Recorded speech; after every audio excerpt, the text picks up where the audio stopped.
Hi folks, welcome to my Pit Retro Journal. This is a quick clip, 5 minutes or less.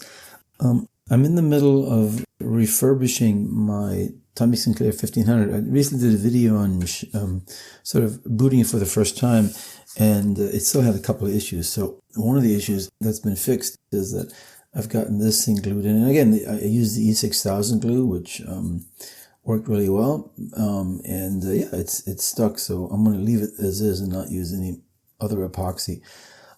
However, I still need to fix, there's a broken standoff, and I don't know if you can see this or not, but I glued this back on with some crazy glue, but there's a huge gap right there. And what I need to do is I'm going to use my Roman glue technique. I did a video on this to use graphite and crazy glue to build it up. So I will do that in the future as well. I'm not going to do that in the video today. Again, some of these are just kind of mundane enough. But what I wanted to do today is show you a technique that you might find valuable. When I put this keyboard membrane in, this thing got kinked at a right 90-degree angle. Yeah, it got kinked. Yeah, this got bent. And I think it just sort of got stuck here. And I think what you're supposed to do, instead of going down like this, you're supposed to go in like that. And because it's kinked, I worry that it'll kink more easily. And so I thought, I've done this before because at one point I got a QL membrane, and you know, it was sent to me from England, and it was one of the lines, because it's much bigger, it was completely folded over and kinked.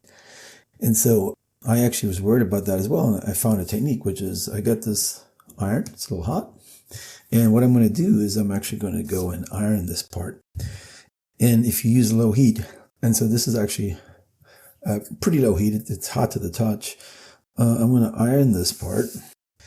And the idea is that I will kind of straighten out the kink is really in the plastic part. I don't know if you can see this or not. Here's a close-up of it, and you can kind of see that this is where the crease is. It's very subtle, but it's definitely a crease. And so what I want to do is I've got 2 sheets of paper, and one's going to go on the bottom, and one's going to go on the top. And again, you don't want to make this too hot. You want to cover it so you don't melt anything, because this is, if it's on there long enough, it will melt it. And what you want to do, very carefully, is just put this on here, and then just, okay, I don't want to burn anything, so let me, there we go. It's right there, and so I'm just going to go and press it in. And you're just going to press down on it, and you lift up, yep. And yeah, it looks better already.